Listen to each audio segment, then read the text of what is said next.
Ahojte, vítam vás pri dnešnom videu. Zoberiem vás do Vysokých Tatier na Štrbské pleso a na väžu snov.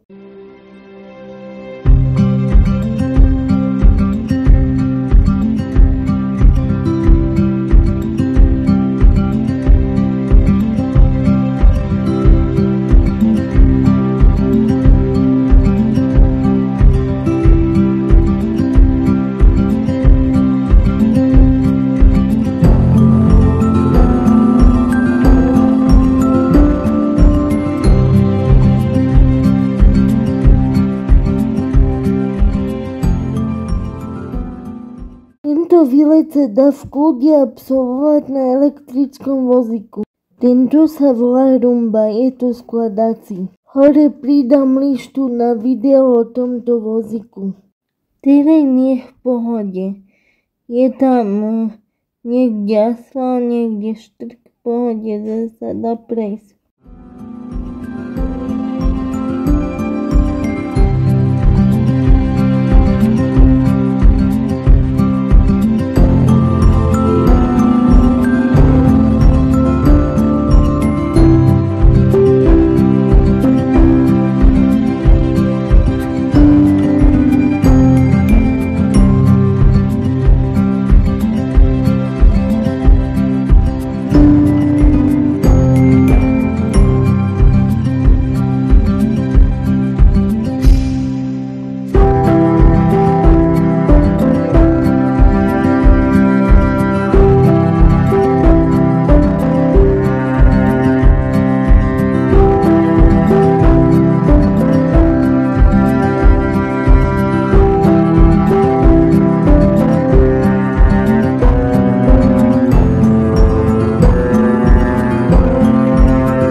V niektorých úsekoch som si bola neistá, tak mi synovec pomohol.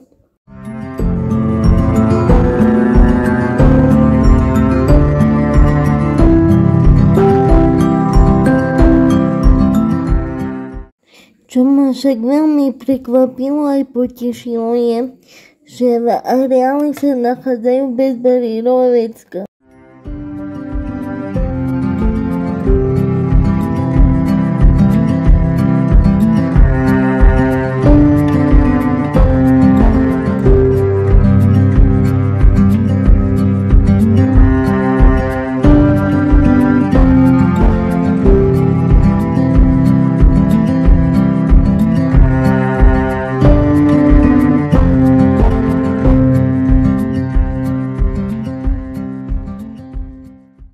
Pri ceste máte rôzne výstupy a atrakcie, kde sa môžete odfotiť.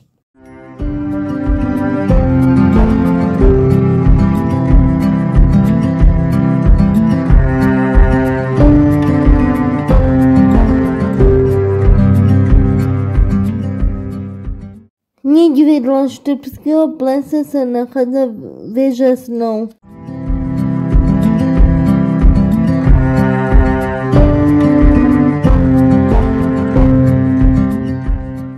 Ako môžete vidieť, dosť dobrý je vstup do tej väži snov. Je veľmi strmý kopec a je posypaný štrkom, ale aj tak je to pre vozík nebezpečné.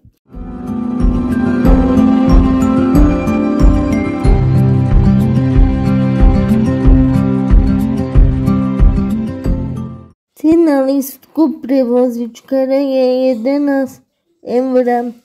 A takisto aj pre doprovod, čiže spolu 22 €. S elektrickým vozíkom väžu zvládnete v pohode bez problémov. Je to mierne stúpanie. Aj s mechanickým, ale berte do úvahy, že bude to fúška. Nejakého chlapa treba k tomu, alebo viac osob, že by sa striedali. A dá sa to zvládnuť úplne bez problémov. Väža je vysoká 53 metrov.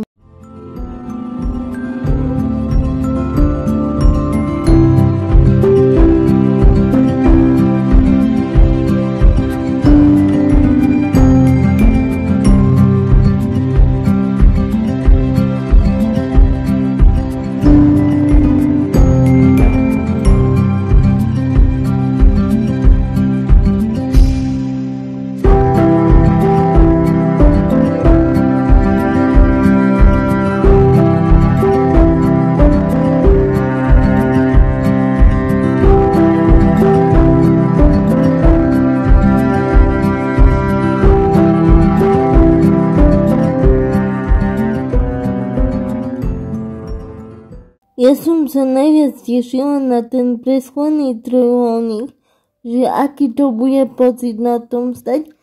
Ale keďže ja mám rada adrenalín, veľmi sa mi to páčilo. Bolo vidieť aj až dole na zem. A bolo cítiť, že to je pevné, hoci vtedy fúkal vietor, takže sa dozaj triaslo. Napríklad Jelana aj bolo cítiť také trsenie, ale bolo to super. Nachádza sa tam aj tobogán, ktorým sa môžete spustiť dole. Aj také rôzne atrakcie, aj naučné veci a tak. A cesta naspäť bola úplne v pohode super. Dokonca viac som si užila ju ako cestu hore, lebo už som si bola istá, aké je stúpanie. Je mierne stúpanie.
Ak sa vám páčilo video zo série Výlety na kolesách, dajte like, pridajte odber, prípadne sa zapojte na Facebook, cieľ ma posúva vpred, alebo Instagram, aj TikTok mám. Alebo môžete dať nejaké tipy na výlety do komentára. Tak vám prajem pekné ráno, pekné pobede, pekný večer podľa toho, kedy budete toto video sledovať. Ahoj!